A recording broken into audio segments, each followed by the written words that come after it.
This is the Carson City Library Board of Trustees meeting for December, and we are ready for, I believe we are ready for roll call.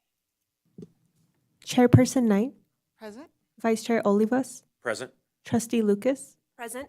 Trustee Markle, Trustee Nichols. Present. A quorum is present. Thank you.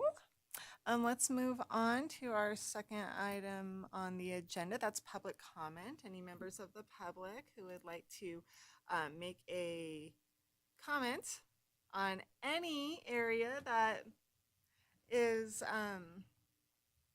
within the authority of the Carson City Library Board, please come on up, introduce yourself, state and spell your name for the record. And it looks like you're back. Come on down. Whoever. We have multiple. Come on down. Whoever wants to start. You can sit. Thank you. Would you like to go first, or you want a minute to sit? I would appreciate it. Just because I don't know how much time I have with the kids. There you go. That's true. Sure. Hi, everybody. Go ahead. Go ahead and turn on your microphone. Can you state and spell your name for us for the record? Yeah. Hi, my name is Lior Singer, Lior. Last name Singer, Singer. And I will also leave you my comments in case I don't get to finish them. So tonight is the last night of Hanukkah. Instead of being with my family now at home, we actually came here. That's how important it was for us to come and share our love to the library, but also some concerns. So I will start by thanking for the amazing team of the library. They have amazing staff. They're doing a beautiful job. And anything I'm going to say here, it's not a complaint about them. It's the opposite. It's why they need backup and more help. We're especially enjoying the book time, the story reading, and the Lego clubs. Both of my kids, we're trying to go every week. However, the topics I do want to bring up will be the safety of the parking lot, the restroom, and the lack of some basic hygiene facilities for the children. The safety, I'll start from the safety of the parking lot. The parking lot is very dark at night. It's very dangerous to walk there with kids, also because of the fear of cars running into you, also because of the less privileged community that we have that's sharing the library. Unfortunately, they do use drugs in the bush there and other areas, and it's a real fear to go there with your kids, and you don't know what could be. So my suggestion is to add sidewalk to the entire place around it, that wherever you park on the edges, you will have access to a sidewalk, and to increase the lighting there at nighttime, and also to increase the police, the sheriff patrol in the area. My second topic is the restroom concerns. And in the last, at least 2 years, when we were going to the library, we've been exposed to plenty of stuff. A handful of times that we found needles there, and I had to take them and dispose of that before my kids had a chance to see it. A few weeks ago, the floor was covered with blood, and the amazing staff of the library deal with that immediately after I told them about it. They closed the place and they made sure it will be cleaned. And last night, we found human feces all over one of the stalls there, floor, walls, everything that you can imagine. It's so bad that every time before I go there with my kids, I even prefer to stop in a smoky casino and to let them use the restroom over there than going with them to the public library. My proposal for that is to build family restrooms, similar to the ones that you see in any airport in America. And I know that you might raise the issue of money, but the Carson City budget is actually going to be closed only on January. So I'm sure if you will approach for them for additional budget for building an extra restrooms just for families, I'm hoping that they will be open-minded for that. This restroom, I do want them to have a key that will be deposited somewhere, that not everybody will have access to it. In addition, we also saw a man taking a bath one time in the sink over there. And it's very sad for this person that doesn't have any other options, but it's very challenging to go in with kids there when things like that happen. For the meanwhile, even basic stuffs in the restroom, they are not properly prepared for kids. I do know that a couple of months ago you added diaper changing. Yeah, and that's great, and we're using it at least once a week, if not twice. And we do need a small stool there just for the kids that they can actually get to the sink to wash their hands. And to increase the police involvement there, because the staff cannot do it all by themselves, so we do need the sheriff to get involved and to make this place safer. I will add and say that the public library, it is for everybody, and that's why we like it, and that's what builds the community. Unfortunately, some of my friends stopped going there with their kids because of those reasons. And because Carson City is a small town, we don't have many other alternatives. So families like my family, young families like that, just moving to Reno because they have more options and more options for kids. So we don't want that to happen. We do want to have a community of young families. So we do need the support of the public library to be a safe place for kids. I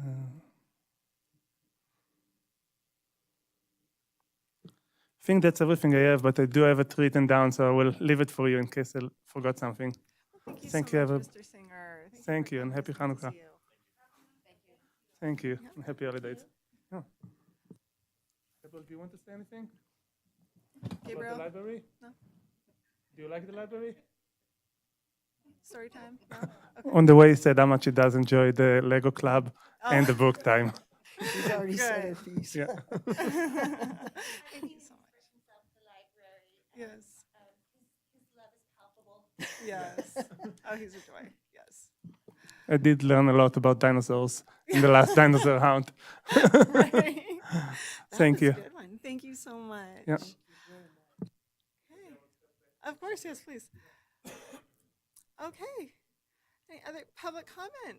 Oh, we'll take, yeah, Joy, could you grab on the notes there so we can incorporate those into the record for the minutes? Thank you so much. Okay. And next up for public comment?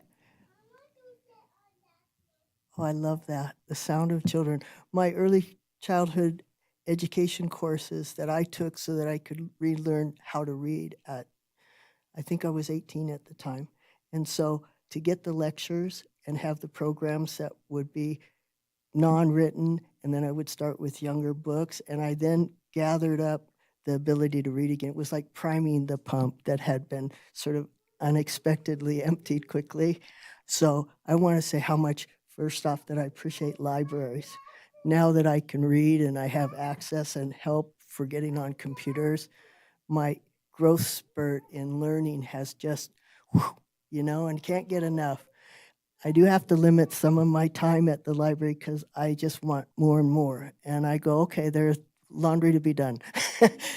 But also it helps me prepare for meetings. And I've had a hard time recently because the mayor has been on several chairs and boards, and I forget where I'm at. I don't want to get off topic here, and your topic is the community library. And it's so appreciated by so many that I see. And I see and hear the same kind of considerations as a father.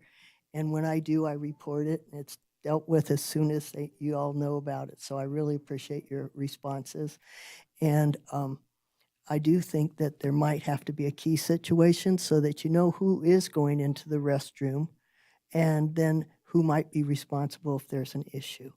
And then address that individual independent of the whole library and have someone that's with you as far as backing and supporting the library aspect. But I've got to say, my experience as an adult I came in and said that 2 boys were just screaming like crazy in the restroom, and I thought someone was being massacred, and I happened to have to take a little time to get out of the stall to take care of whatever was happening. And so you all have a lot to handle, and I've mentioned it before, how much I appreciate the patience and the quality of response.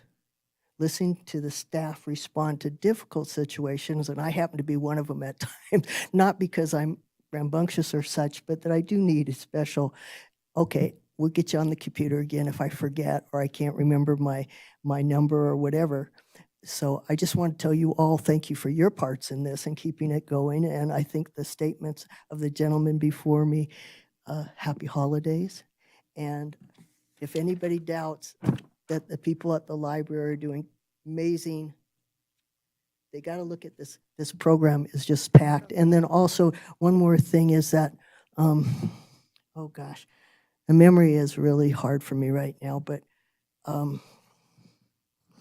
and I apologize, perhaps the final statement, I'll be able to think about it. Thank you very much. Well, would you mind stating and spelling your name for us? For Oh, the I'm record? sorry, I No, thought no, I by all did. means, that's all right. Denny French, Carson City, Nevada. Thank you very much. Thank you. All right. Do we have any other public comment? Come on down or up to the table, please. My name is Sue Ellen. Oh, do I need to turn? Yeah, so you have a green light instead of a Okay, red light. Perfect. Thank you. My name is Sue Ellen Perez. I'm a member of the community, and I also wanted to raise my concerns about certain unpleasant events at the Carson City Library with the homeless community as well.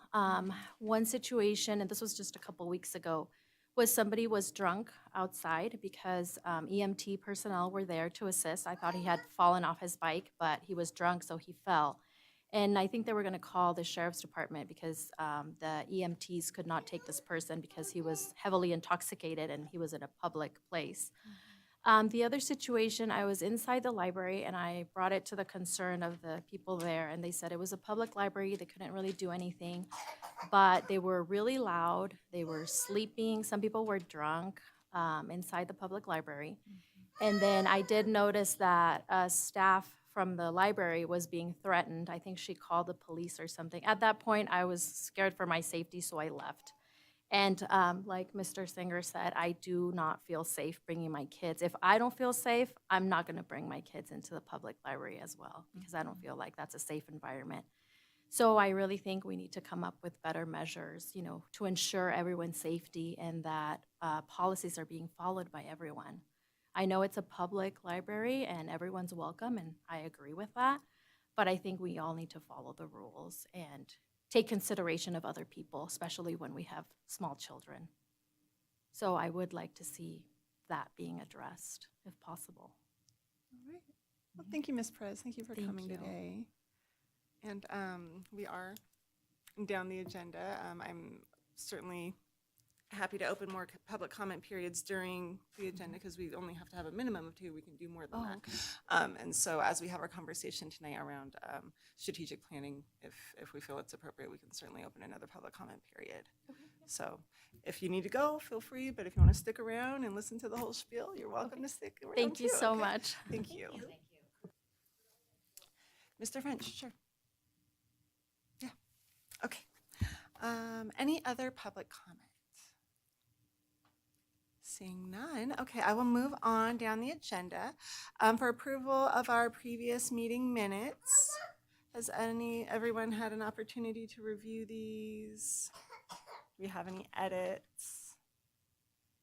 If we don't, I'll be happy to accept a motion and maybe a second. Trustee Lucas, for the record, I move to approve the draft minutes of the November 9th, 2023 Library Board meeting as written. Thank you, Trustee Lucas. Do we have a second? I'll second the motion. Thank Trustee you, Markle. Trustee Merkel. All in favor? Aye. Aye. Aye. Aye. Any opposed? Trustee Olivas, I abstain. I wasn't here. Abstain, thank you very much. Okay. All right, motion passes. We will move on down our agenda to item 4A. This is trustee business discussion and possible action regarding our proposed 2024 Carson City Library calendar. There's an attachment here included in the packet. Background on this is the board needs to approve our open and closed days at the library. And then did we want to do, yeah, okay. So let's talk about the calendar first. Director Holt, did you have anything you wanted to add to this item? Or background? I think your microphone's off. Joy Holt for the Record Library Director. This year, you'll notice in January that we are going to be open on Martin Luther King Day, which is different from last year.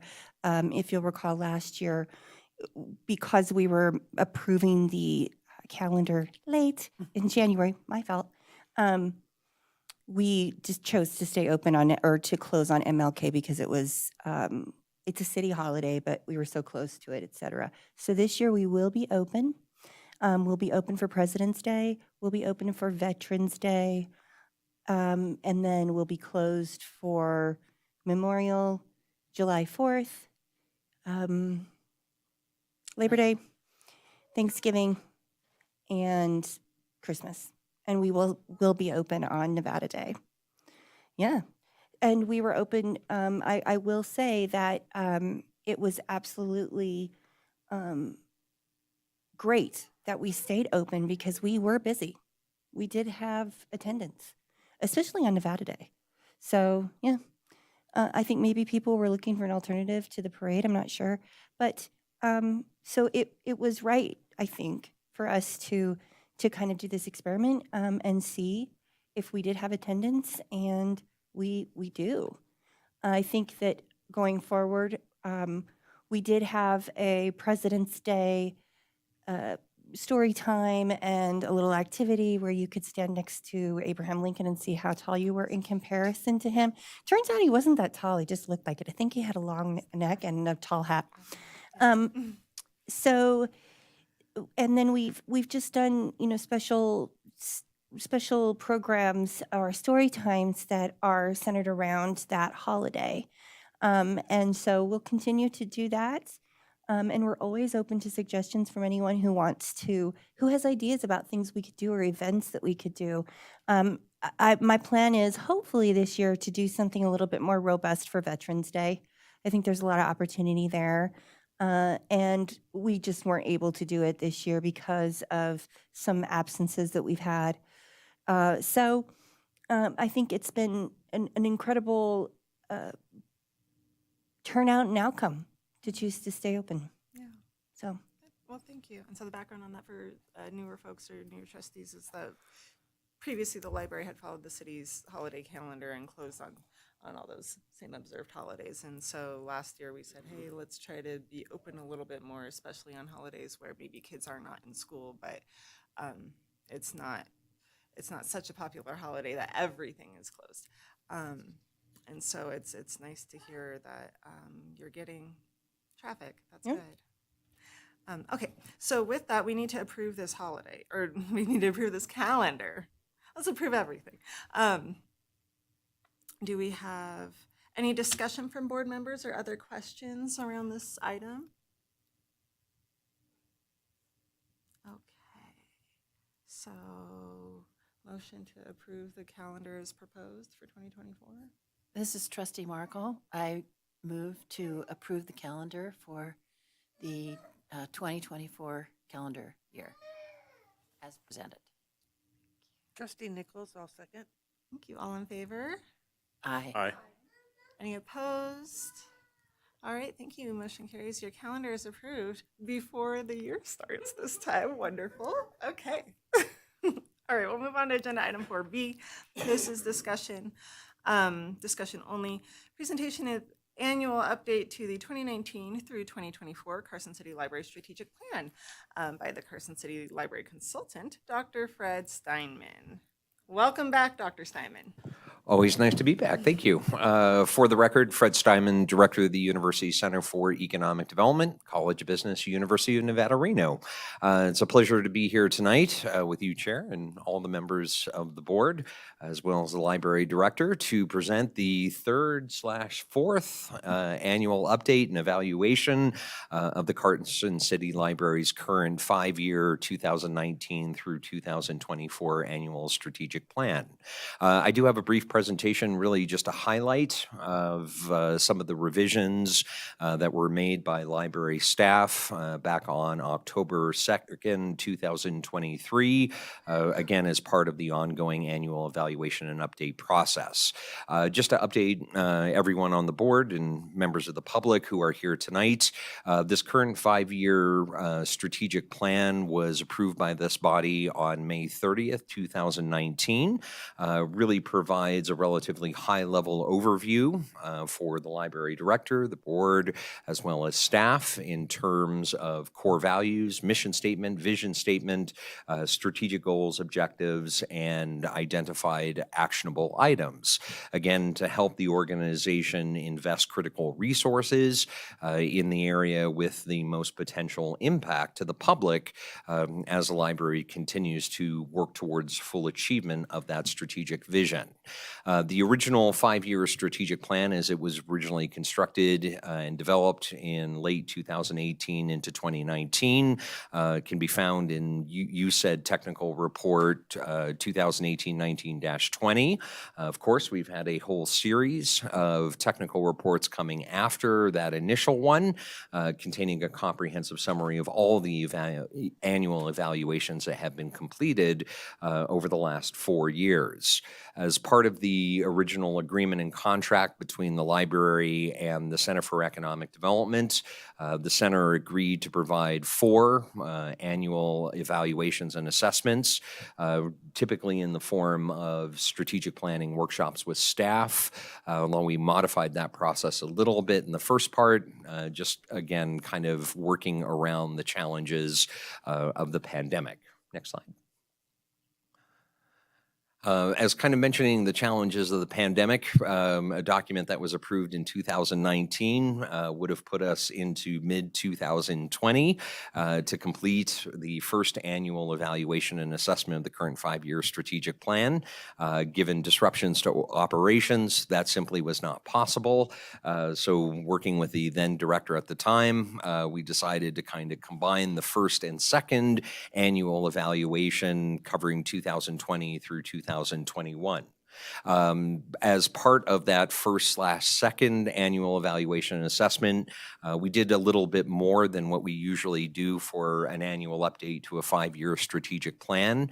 In addition to an in-house strategic planning workshop with staff and key representatives, as well as a special meeting with this board, we also reran the community needs assessment survey that we had initially done back in 2018 and 2019. Again, to gauge kind of community opinion and to garner community input into the revisions of the strategic plan in that first/second go-around. And again, the challenges that the community faced and individual members of the community faced as a result of the pandemic, we really wanted to incorporate that into the strategic planning efforts moving forward. But moving forward, the annual update that was completed in 2022 and now recently in 2023, going back to that workshop held on October 2nd, really kind of falls more into a regular pattern. Looking at general socio-demographic, economic, and housing data for the community in the region, and then evaluating the critical elements of the strategic plan, primarily the core values, the mission statement, the vision statement, goals, objectives, actionable items, and identifying priorities for the coming year of implementation. And of course, here we are at kind of the 4th and final annual evaluation of this current strategic plan, a strategic plan that, by the way, spans 4 different directors over that time. But as really a statement of the leadership from senior staff of the library, but this board as well. Many of the core values, and again, the mission statement, vision, goals, objectives, and actionable items, while there has been revision and updating and reprioritization over these 4 years, they remain relatively very similar to what was originally developed in 2018, despite a lot of disruption to internal organizations early on in implementation and the continued growth and evolution of the community itself. Next slide. Just really quickly, again, the purpose of the annual evaluation update is not to rewrite the strategic plan, because if you get into that process, you never get to implementation. You're just constantly stuck in planning mode. Again, the purpose of an annual evaluation is really to kick the tires on the strategic plan. What have we accomplished over the last year? What do we want to accomplish over the next year? What might have kind of fallen through the cracks, and where do we want to refocus our efforts? Again, it's an opportunity for the organization to kind of step back from the day-to-day operations of an organization and really ask some longer-term questions. Next slide. Based upon the work that staff did on October 2nd, 2023, again, opportunity to evaluate all the critical elements, beginning with the core values, which again are those fundamental underlining guiding principles, norms, beliefs, and traits that the organization expects from all individuals who represent the organization. There were no revisions made to the core values in 2022, with only a slight revision to the core values for 2023 going into this final year of implementation. The words stayed the same and the definitions for the most part stayed the same as well, except for the core value education, where staff and workshop participants agreed to insert the words "and workforce development" in between technology knowledge and programs in that particular core value. And again, that's kind of reflecting the evolving nature of the various programs, resources, and services that the library provides, and an expanded role of the library in working with various community-based partners, private sector interests, and other public agencies on developing and implementing various workforce development efforts. Certainly a critical element, not just for Carson City, not just Northwestern Nevada, but the entire state. It's hard to find a single private sector firm out there that says, yep, I have no workforce problems, everything's fine. And again, this has really been an evolving role for the library moving forward that we really wanted to highlight within the library's strategic plan for the final year of implementation.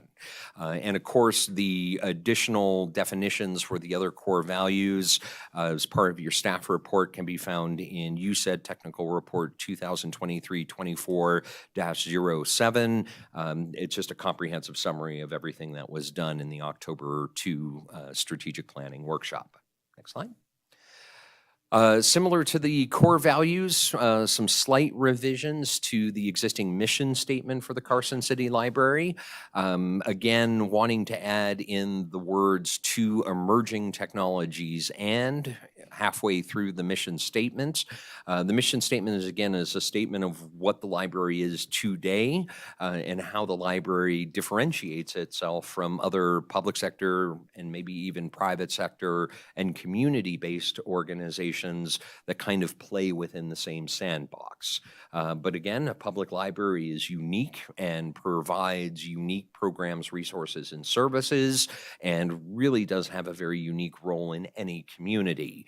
And for the most part, workshop participants, library staff agreed that the mission statement, kind of revised a bit in 2022, fairly reflects the unique role that the library plays. Again, wanting to recognize some of the evolving and changing characteristics of the library and the programs, resources, and services that the library provides. It was really important to emphasize access to emerging technologies as well as to the library's facilities within the mission statement itself. On to the vision statement. Again, like the mission statement and the core values, only a slight revision. from 2022, the vision statement as an aspirational statement of who we want to ultimately become after the completion of the current 5-year strategic planning horizon. The vision statement from 2022, the Carson City Library will be a vibrant hub for community engagement, discovery, and learning. Again, workshop participants, senior staff, just wanted to interject the words welcoming and right before vibrant hub. Again, emphasizing the desire of the library to not only be a vibrant hub throughout the entire community and really throughout the entire northwestern Nevada region, given kind of some of the commuting patterns that Carson City experiences, but also to be welcoming and to set that expectation for staff and other representatives of the library as well. Final slide of content is really just to talk about reprioritization of the individual goals. For each of these individual goals, there are a series of associated objectives and actionable items. Again, they're included in the technical report within your staff report. And of course, for members of the public, there are printed copies next to the entrance to this room.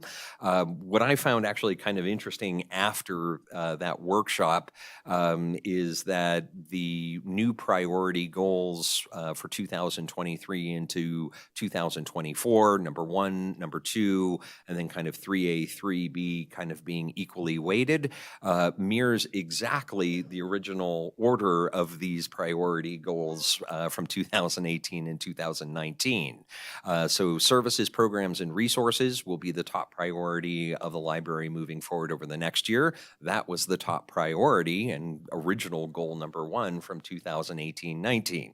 Operations improvements, priority goal now, or goal number 2 now. It was priority goal number 2 at the very beginning of this 5-year strategic planning horizon. Access and comfort improvements, again, kind of a 3A priority rating for the coming year of implementation, was goal number 3 originally in 2018-19.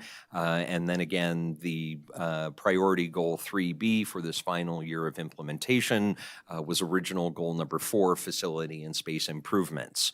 And based upon the strengths, weakness, opportunities, and threats analysis results, based upon the evaluation of some of the socio-demographic, economic, and housing data, the discussion and setting of priority issues in that October 2nd, 2023 workshop, I think that kind of a return to the original order is an indication that the library has significantly recovered from those disruptions in operations from 2020 into 2021 and has really returned back to that kind of long-term trend of investing a significant portion of both of its financial and non-financial resources in the development of those services, programs, and resources that directly meet the changing, growing, and evolving needs and wants of the citizens of Carson City, as well as those larger regional visitors to the library who depend upon those services, programs, and resources.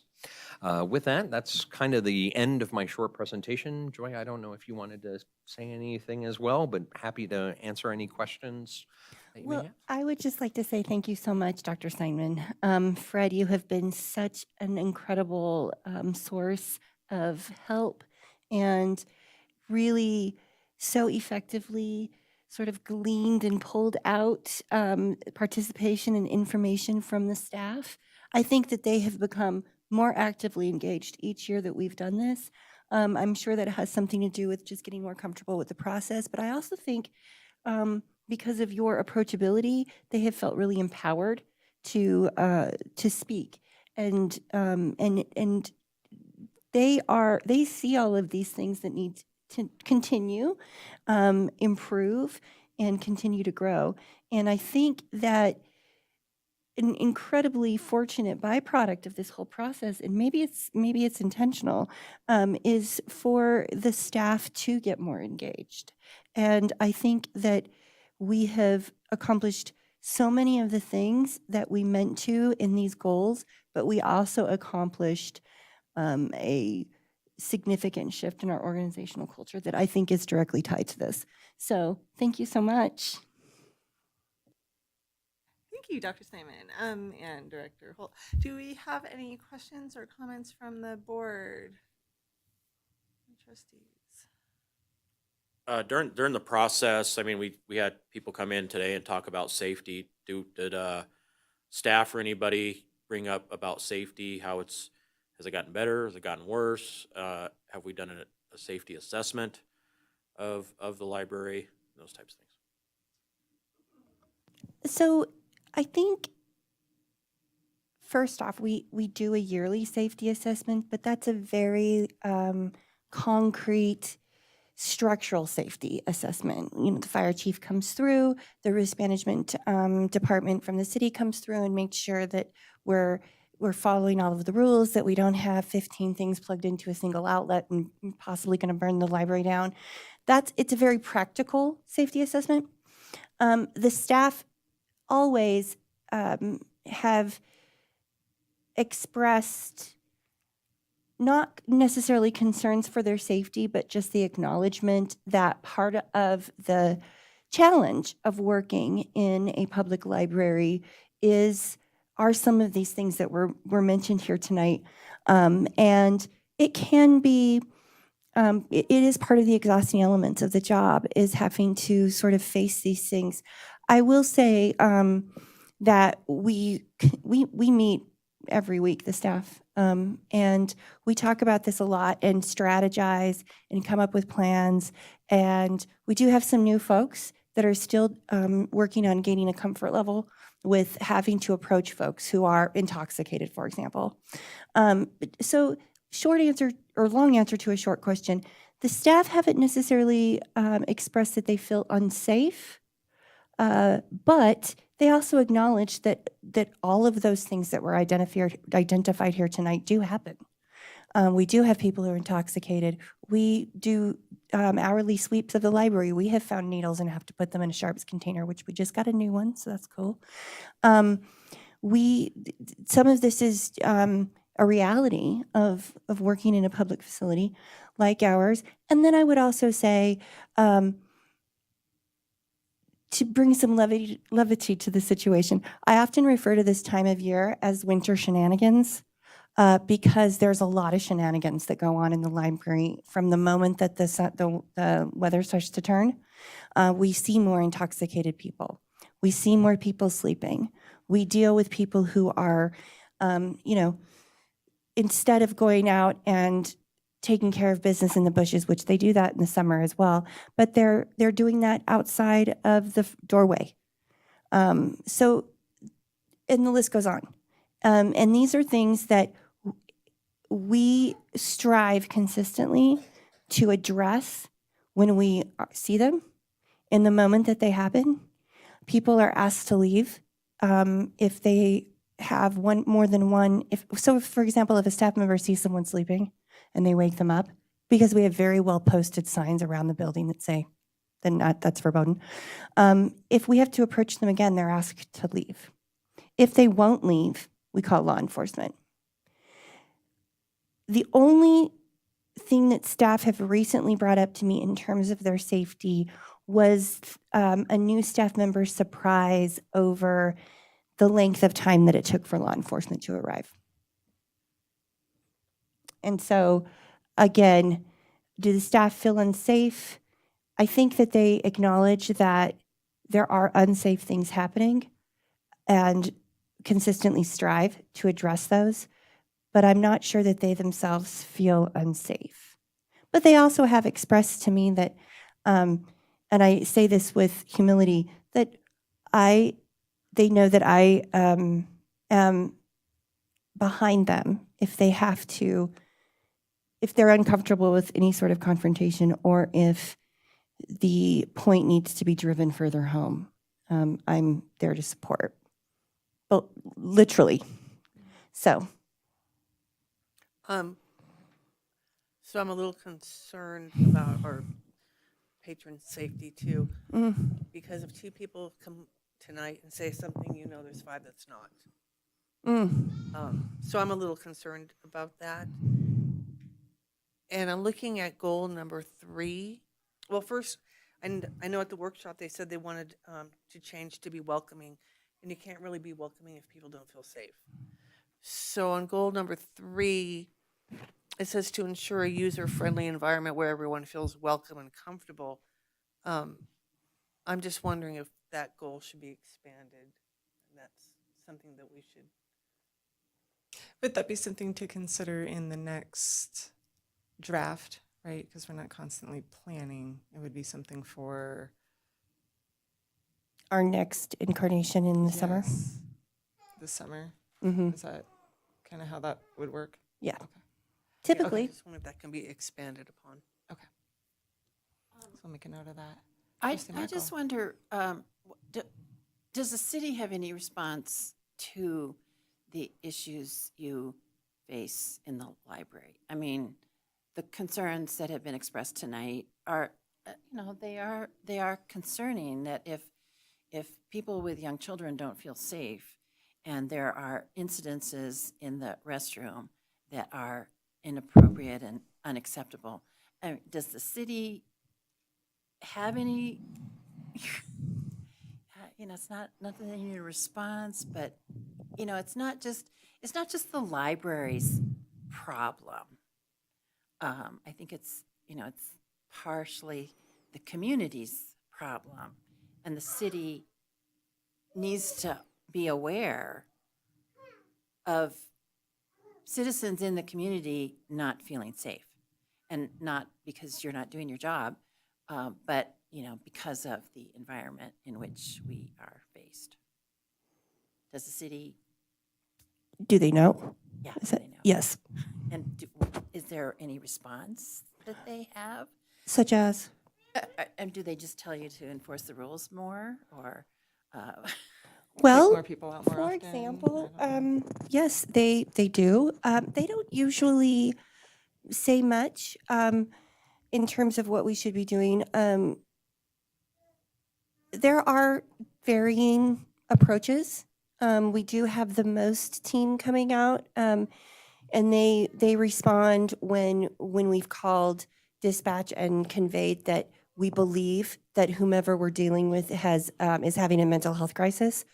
But they're aware. They are made aware through our contacting law enforcement.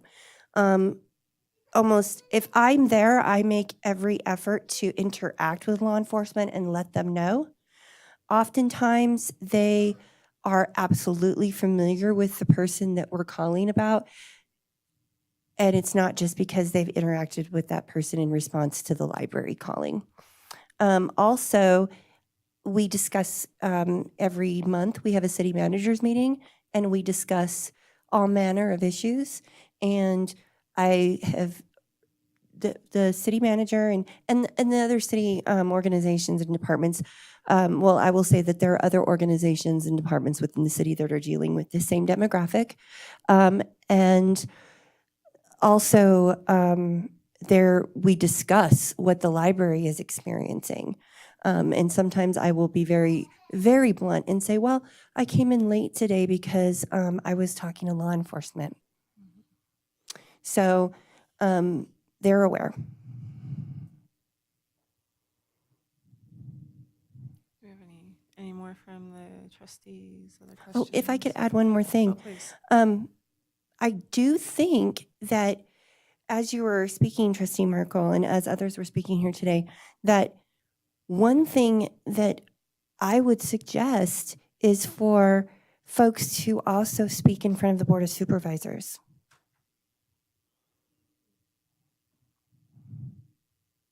And let them know what their experience at the library is.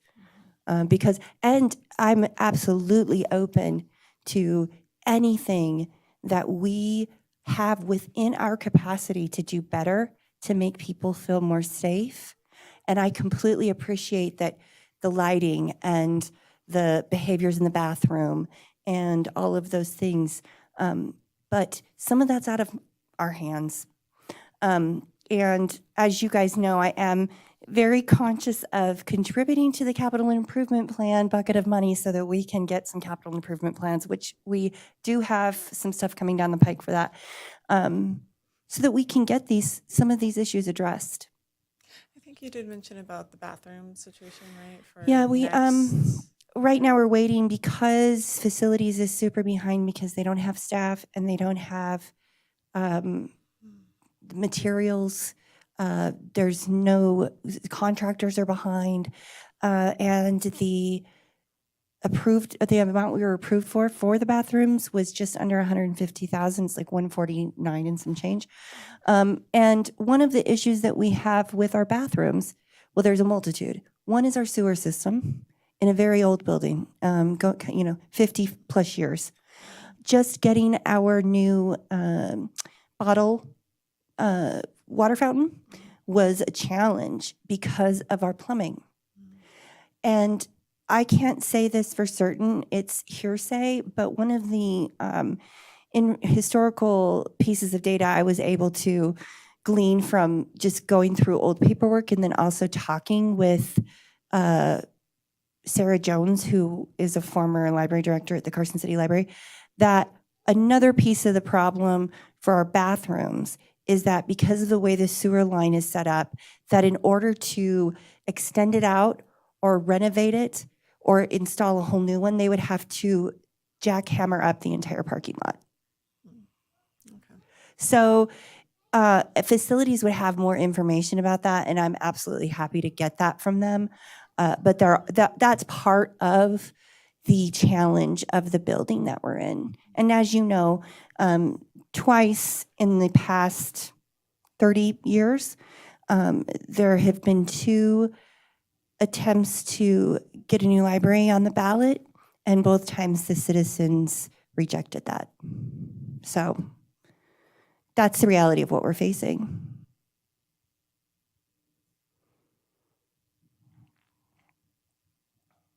Trustee Olivas, have we worked with the sheriff's department and maybe, like I say, some type of safety assessment, right? Or maybe some type of training for the staff to better deal with some things that we're facing, that the community has brought to us, I don't know how to, mitigate the situation or anything, but, to help the situation improve.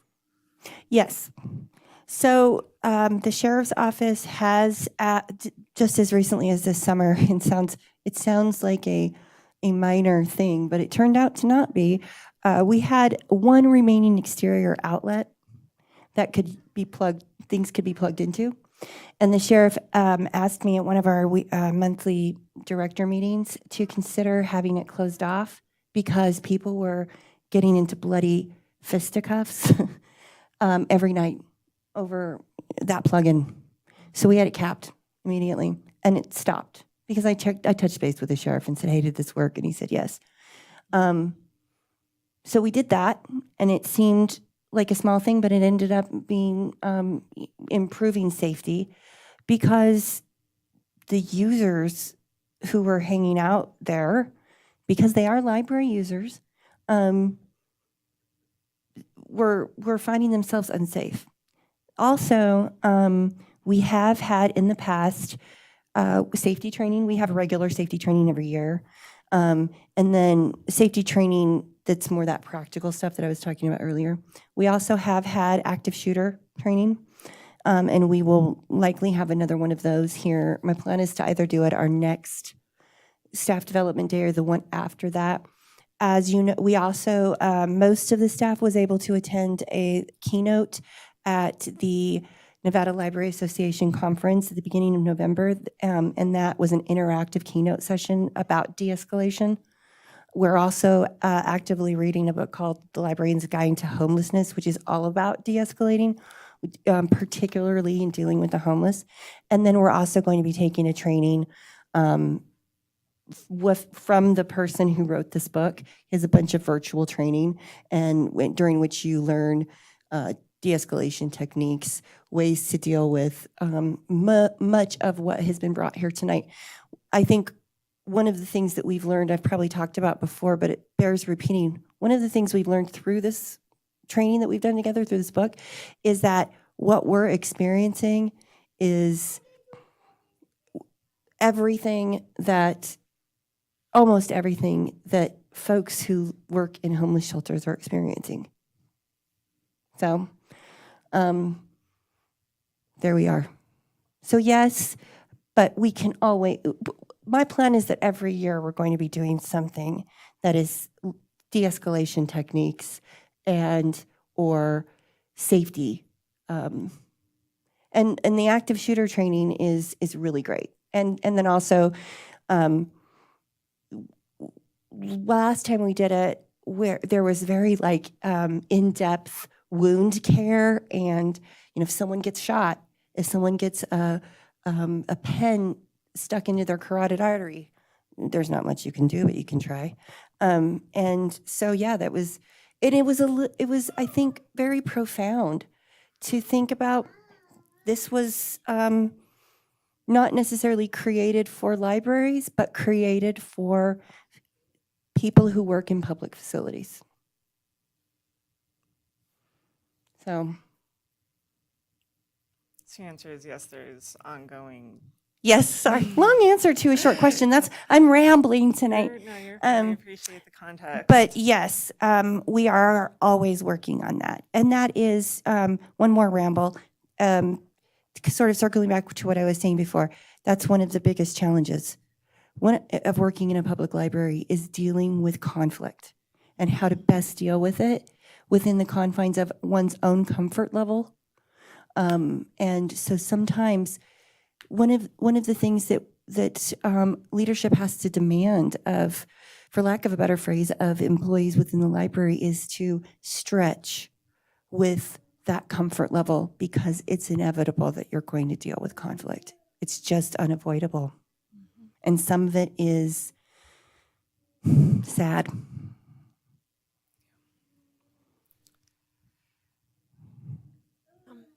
Trustee Lucas, I have, I guess, a related question, although I'm wondering if it doesn't need to just be a request for a future agenda item. I believe that our staff skews largely female, if I'm correct in that assessment. When the sweeps of the library are happening, is the men's room being inspected as regularly as like the women's restroom? I don't know if we're going in there as much, if we don't have as much male staff. And is that happening on the same like hourly sweep schedule? Maybe Yes. we do the restrooms more often, perhaps? Well, we do them every hour. Right. Right. Well, and I mean, that's true. Although I will say that I have no reservation about going in. If someone's passed out or experiencing a possible drug overdose, which has happened, I'm going in there. If someone's standing at the urinal, my apologies, sir, because we have to address that. But yes, we do. But I will say, you're right in that we are largely skewed with female, and that can also be something that's very uncomfortable.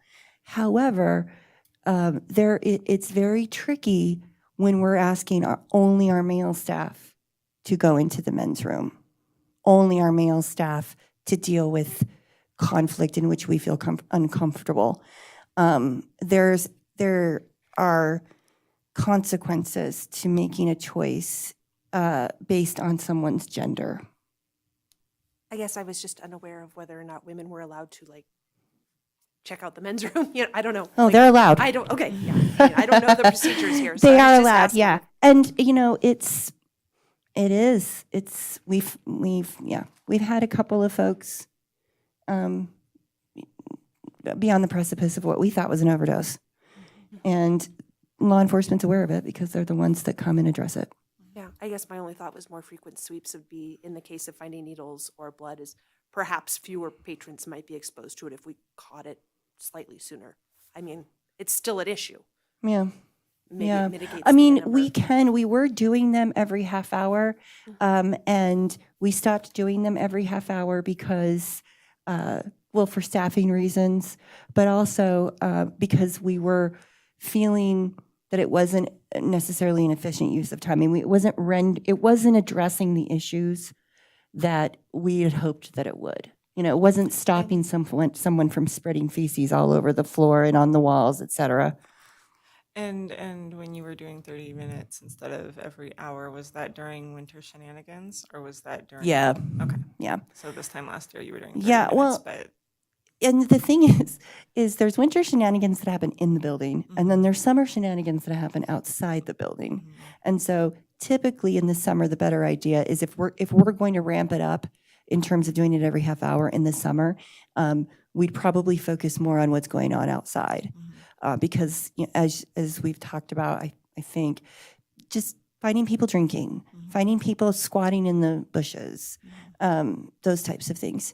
So people actively smoking marijuana in a corner. We just have to really stay on top of that. And whilst it would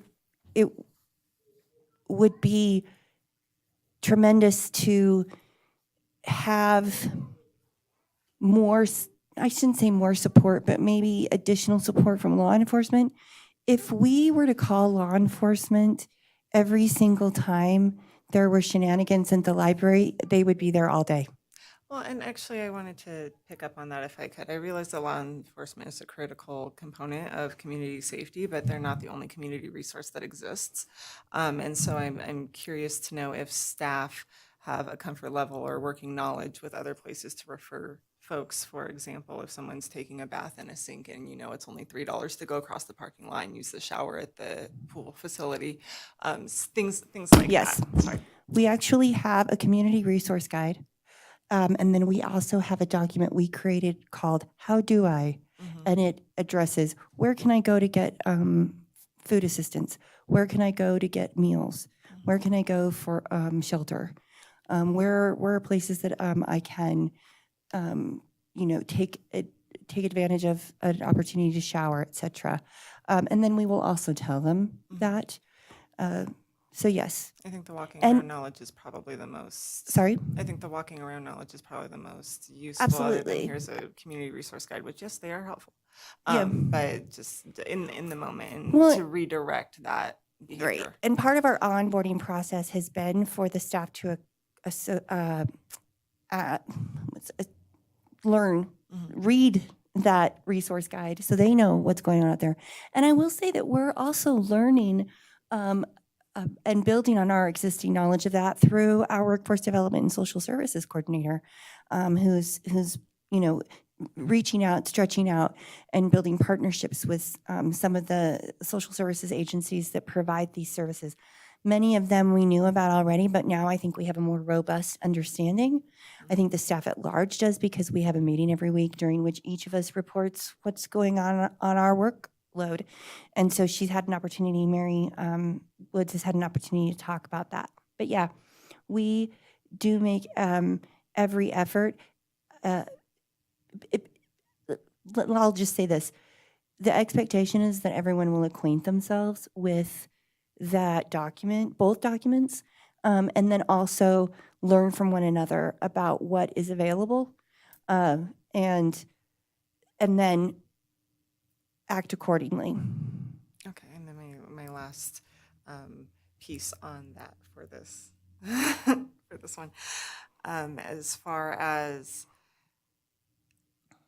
integrating non-library staff within the library, where we've seen, we have the welfare worker, eligibility worker who comes, we have the parenting classes coming from the children's cabinet. Do we see maybe a community health worker or someone else who can address addiction and the intoxication? Well, possibly. We do have some partnerships brewing. Okay. So it's on my radar. Okay.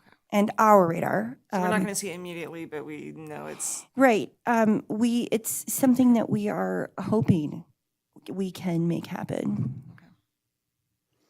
But I will say that the gentleman that comes from DHHS is also a fountain of information for those types of services as well.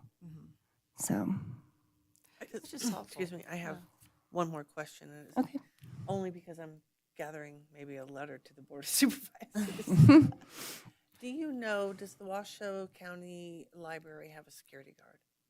Not that I know of. No? Last time I was there for a conference, they had similar folks hanging outside. Oh, I'm sure they do. And I did not see a security guard.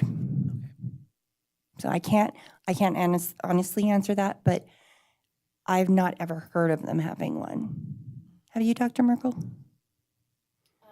No, not specifically. Yeah. You know, I can't help but think that, you know, some of the issues that the library faces have to do with the restrooms being right inside the front door.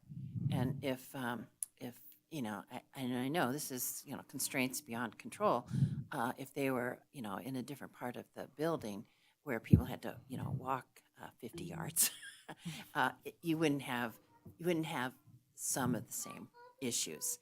And I don't know that a security guard, you know, would. Be considered welcoming? Well, no, I don't If know. that would you even know, be something the- that can the mitigate? I don't think they would carry guns, but you know, Okay. I know that like schools have faced the same issue with school resource officers, Mm-hmm. and you know, it's a hard line. You know, do you have one with a uniform? Do you have do you just have a person who's walking around? You know, is it a man? Is it a woman?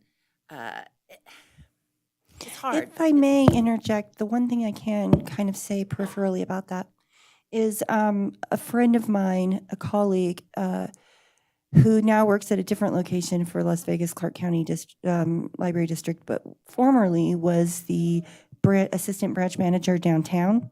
And they did have a uniformed security guard, or a couple, not there at once, but rotated out. And to quote her, it didn't stop me from having human feces and urine thrown at me.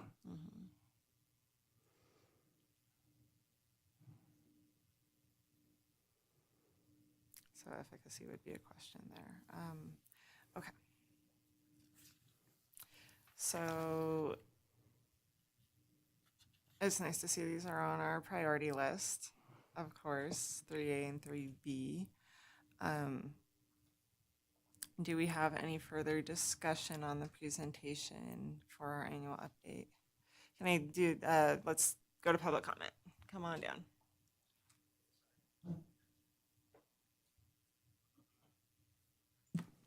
Sorry for coming up twice, but Mr. Singer, for the record. Yes. Yes. Mr. Singer, Lior Singer again. Those population that we're talking on, they come to the library because they're awake all night, because they don't have a place to stay, and they are tired, and they're looking for a safe, warm place. And they consume alcohol because they think it's keep them warm. I don't like shifting problems to other people, but there are other places in Carson, like Fish, that provide them a lot of service. For example, shower, and Fish doing beautiful work, and we are donating them a lot. Maybe that could be part of the solutions, is give them a flyers and directing them to other options that they have. I don't look at them as a problem. I look at them as in a problem, and try to find ways to help them, but to keep the library as a public place and not only one part of the public. I think will be a big contribution to it. Thank you. Thank you, Mr. Singer.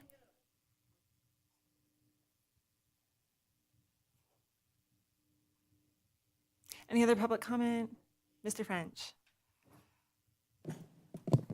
I went into early childhood development education because of the reasons I had mentioned before. During that time, I decided that I had enough trouble taking care of myself to try, but I love being around kids, and I hate to think that their parents aren't coming because of those concerns that have been brought up. I think really right off the bat, if you could get the city to hear your voices.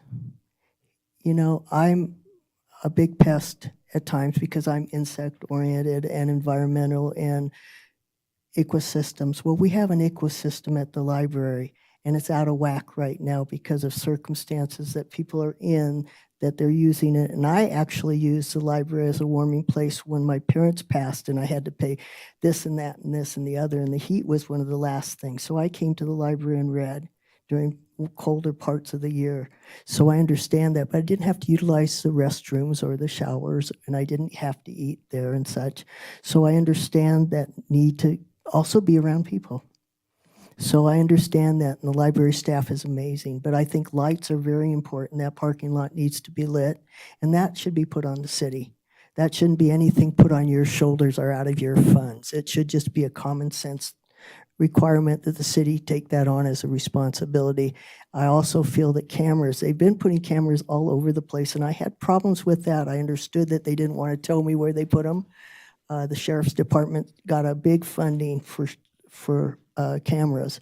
And I think if nothing else, there are volunteers at sheriff's office, and I don't know, they've already pretty thin and how they're used and such, but we dressed as security guards, and putting on my security guard deal was suggesting that uniforms and their designs and how they're set up really either prevent people from needing help and not knowing who to look to, because first the uniform is to identify your position on the property.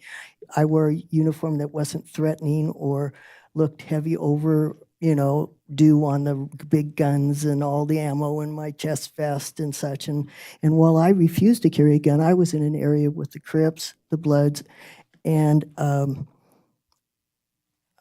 Crips, the Bloods, and the Hells Angels was 2 blocks away from my post.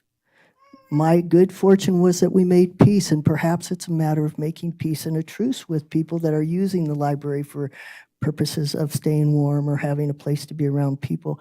A real set of rules that can be for all of us as attendants, and reminders that we are there, and we're only there and welcome as long as we follow the rules. And I know Joy is amazing. I've watched her in different situations, and had I had half the skill that she has as a security guard, I might not have been punched, or I might not have been pushed around, or I might not have had to wrestle someone to the floor. While I took courses to learn how to take the heat out of a situation, I wasn't as skilled as she is, and I'm learning every day when I see her with people that are difficult or having a struggle. So I appreciate that very much. But I do feel, please speak up. I ask people to come to the community meetings for the supervisors, and I started to say, and I didn't follow through on, is that I've often gotten up to the wrong type of meeting, bringing up things that aren't necessarily related because I see the supervisor there. And I'm going, wait, wrong group for that message. But sometimes messages need to sneak out wherever you can, and it might plant a seed in someone's mind. So if you go and say, we're here, we want to be part of the community in a way that is enthusiastic, encouraging to parents to be involved with education for their children, all those things that I think the library's struggling to do under the circumstances that are difficult, especially during wintertime when it gets dark earlier, different other things, just as it got bad in Ventura when it got hot. I was next to a riverbed. Homeless people were there a lot, and they were one of the least of my problems. So I do encourage the mental health authority that they do have the sheriff that will come out and be less, but they're in uniforms that, to me, escalate things. If we could find a way to have someone in there discreetly, but available with a note or a sign or a certain shirt on or whatever that identifies them as someone they can go to if you have an issue in the bathroom with somebody right away. Sometimes the staff, as much as they'd like to run into that area, also are off looking at other situations. So having a specific individual, I can't volunteer, I'm not able regularly to get to places spur of the moment. Can I go? Am I healthy enough? So I couldn't be a for sure person. They allowed me to work at the library as a volunteer, and I loved it. Worked in their bookstore.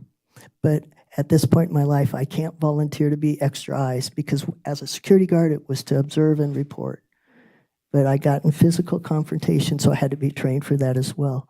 But I think training and talking to the parents when they come in, maybe Joy could do this, say, listen, what are your concerns? What has you a little hesitant to come in? What are your feelings about this? And then have those opportunities to tell the community parents what we're doing to help you with this, what we're doing to correct or keep an eye on it, to let them know that you're behind them. in those concerns. You're not going to take them as criticism or bad. It's observation, it's observance, and it's reporting.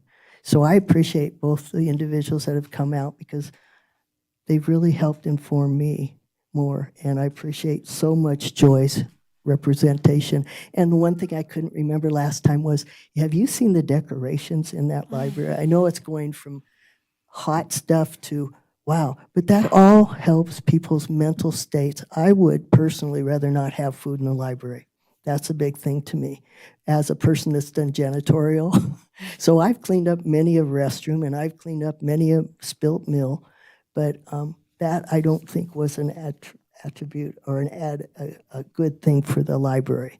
But I understand that people are hungry when they're studying or thirsty when they're studying. So I appreciate the water deal. That's awesome. I appreciate the thoughts for that, and good luck with the toilets. And I have some suggestions, but thank you very much.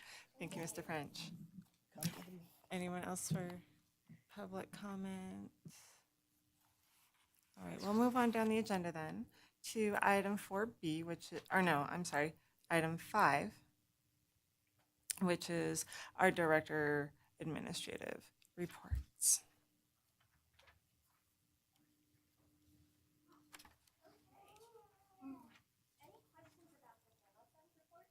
Turn your microphone on. Any questions about the general fund report? I have none. Any trustees? Questions?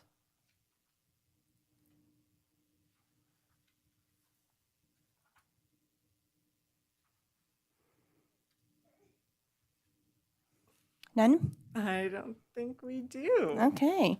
What about gift fund? Gift fund is funky still because the augmentations haven't come through. They are over the finish line though. And we'll They were see. coming through next time. Hmm? Didn't you say they were coming last So time? how it works is we receive the documents to submit our augmentation in November. We don't see that full pull forward until January, February. And it butts up against the new budget build.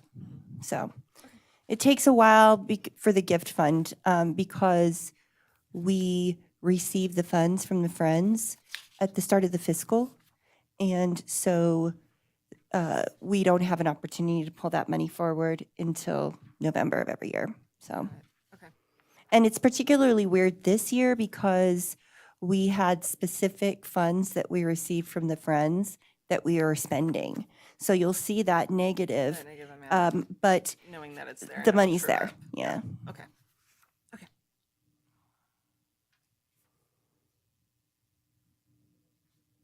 Okay, so on to my director's report. So we do still have the senior library assistant position open, and we are actively working on making the request to fill that. We may have some internal applicants, which would be really great. We're still working on getting a library clerk position. Part of the issue that we're running into is the hours that we need. And they're very specific. And frankly, we just can't justify filling that position without those hours. Those are the hours that we've just clearly need the assistance. So that's a challenge.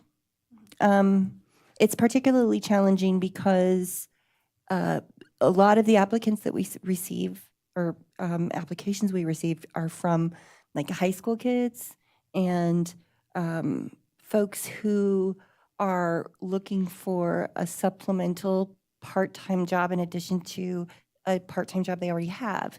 And so they don't have the flexibility to accommodate our needs. So we're going to keep on trucking. And then, of course, the deputy job is still open. But there's light at the end of that tunnel, I think, in terms of at least opening it. Okay, good. So just quick overview of the outreach events that we had. We had the Symphony Youth Chorus. It's little kids that came and sang Christmas carols. We just had our annual gingerbread house building competition, which is always fun. Actually, this Saturday is our winter reading kickoff party. and we just got done stuffing the swag bags for the kickoff party.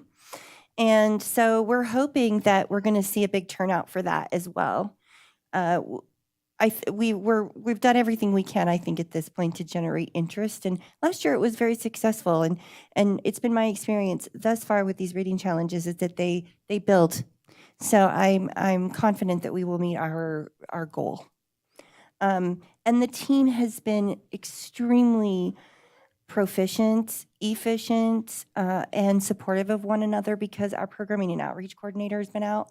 And so they've really just stepped in to support her and support the library and make sure that these programs continue to go off seamlessly.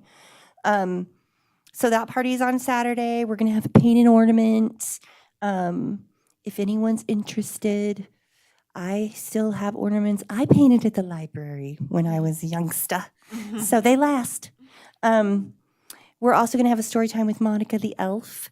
Monica actually used to work at the library and is very involved in the arts within Carson City and wrote a book, a Christmas book. So she's going to come and read her book. And then if anyone knows what diamond art is, we're building really cute diamond art coasters. I think that I have too bad of a vision to do it because it's like little microscopic beads, but they look really cool when you're done. And then, of course, we have a scavenger hunt right now. We've just had such incredible turnout for our scavenger hunts. Last month, it was, November. So we had all of the kids coming in looking for all of the different dinosaurs throughout the library, and they got a fossil that we made with our 3D printers. And then this year, they're doing, for the winter, we're doing hibernating creatures, and then they get a hedgehog because hedgehogs hibernate. It's a little keychain. And then we've continued to do our senior center outreach once a month.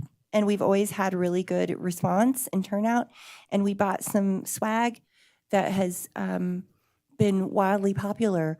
Most popular is a chip clip that we bought with the Carson City Library's name on it. So anyway, so that's just a brief overview of what we've got going on. Well, thank you, Director Holt. Any questions on the director's report? Seeing, hearing none. You're off the hook for that one. Let's move on down the agenda for item 6. This is information only. This would be our board member announcements, requests for information, items you'd like to see on a future agenda. Anybody have anything for this one?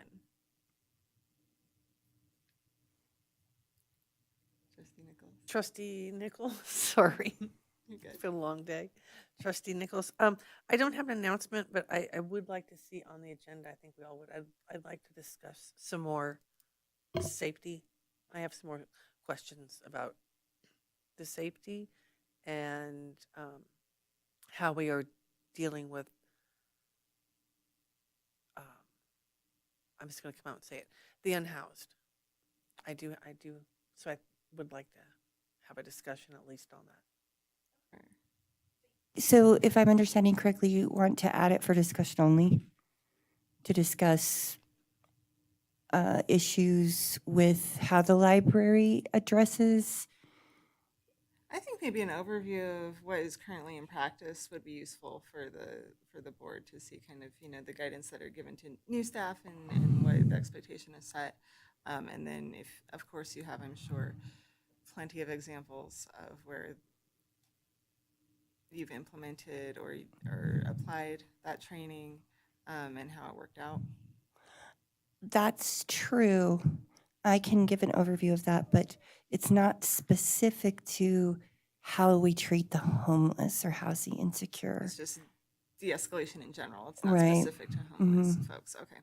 Which that makes sense because you can be belligerent and housed just fine, right?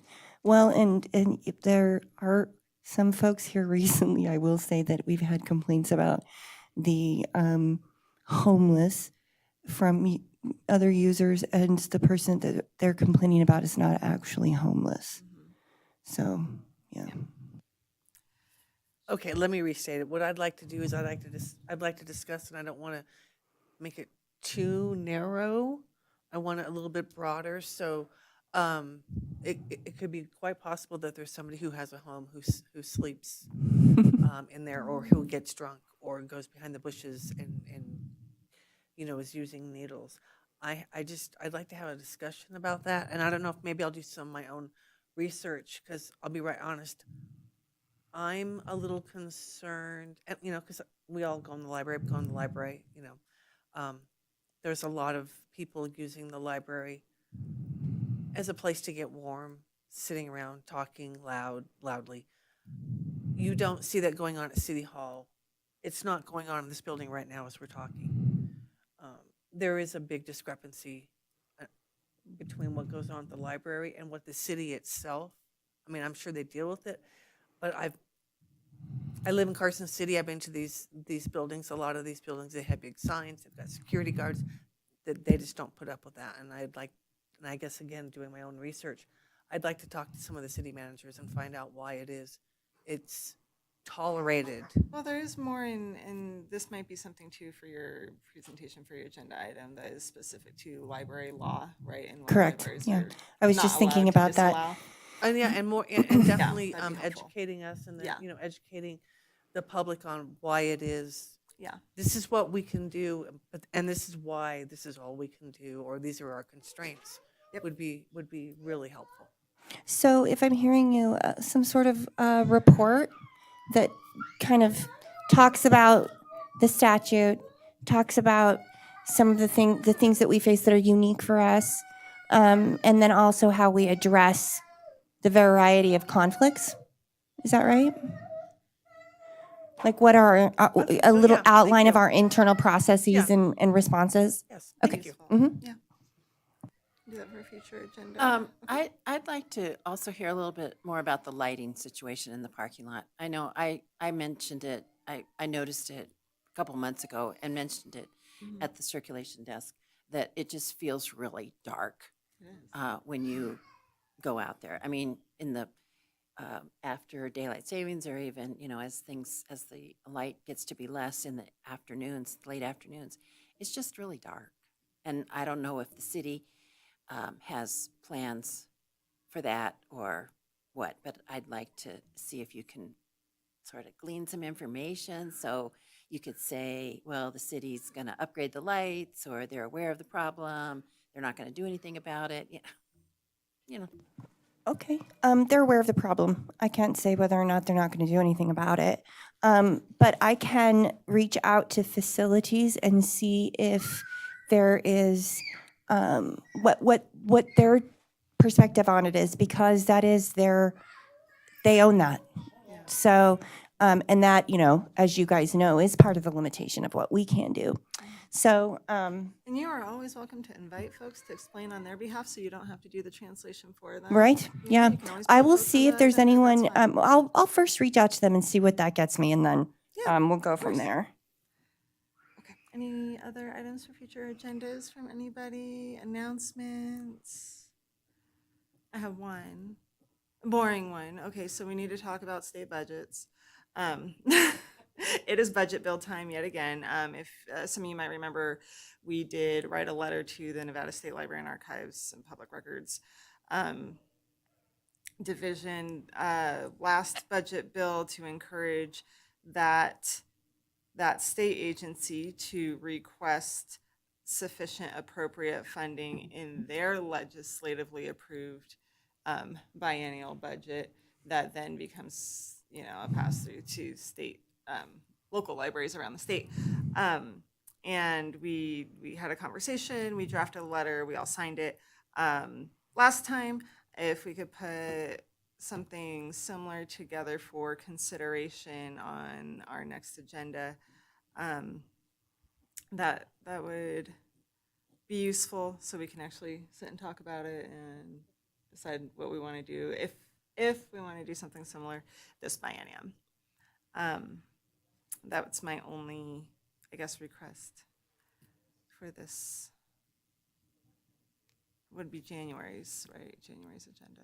Yes. Okay, cool. And I think I'm the last one on that. So let's go one more time, public comment. which I think we'll do the last round, last opportunity for public comment before we close out the meeting. Mr. French, come on up. I wanted to let both the adults that came know, and I got to tell you, those kids held on longer than most of us do in these Longer than I public would've. meetings. So I was really impressed.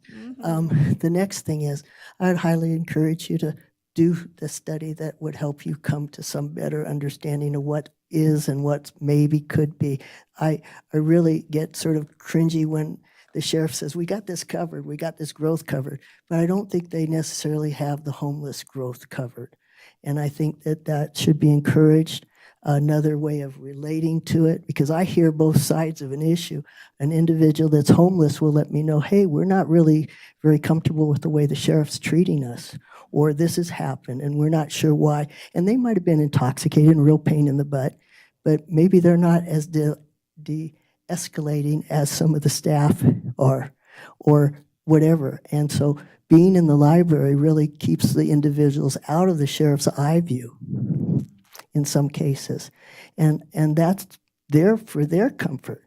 You know, they get rolled, it's uncomfortable, they might lose their packs, they might lose their sleeping gear because they get pulled in and that gear is left. So there's that, how do you find a way to include the sheriff without then having more people hide in the library from sheriffs and different other situations? And like I said, I warmed myself there, I studied there, but I didn't have to use your facilities quite as much as they are doing. And so that would be great. So, but also get on the supervisor's agenda if you possibly can, but get together because of the open law meetings rules. You can't discuss some of this stuff together, and this is your only opportunity to sit and say, hey, listen, this is my idea about how to draft a position that we have our maybe 3 minutes each to do, or we can do it as a library. And then that would mean getting on their agenda and or asking the mayor and the sheriff to come to your meeting. Ask them to participate in a meeting to help you understand their positions on how come they can't do this, or maybe I'm not right, or who should be putting the bill for the lights. I need to do research on that. Is the state legislature going to have to budget that in for you? And then you've got a lot of work to do. You've got to get into the legislative behaviors. So this is your opportunity to visit with each other, and I'm willing to come just so you have somebody from the public here, but you only have to be in this position and at these tables, and you can talk together. So visit while you can. Brainstorm this, because having a good approach will help the outcome a lot. As you can know from my approaches, sometimes it totally backfires. I lose my way, frustrate the supervisors, frustrate the regional transportation people, whatever. But I do feel that this is your opportunity. Use it not just for us to talk, but for you all too. Thank you very much. Thank you, Mr. French. Any other public comment? All right, we'll go ahead and close that agenda item, move on down to adjournment. We are adjourned, everybody. Thank you for coming.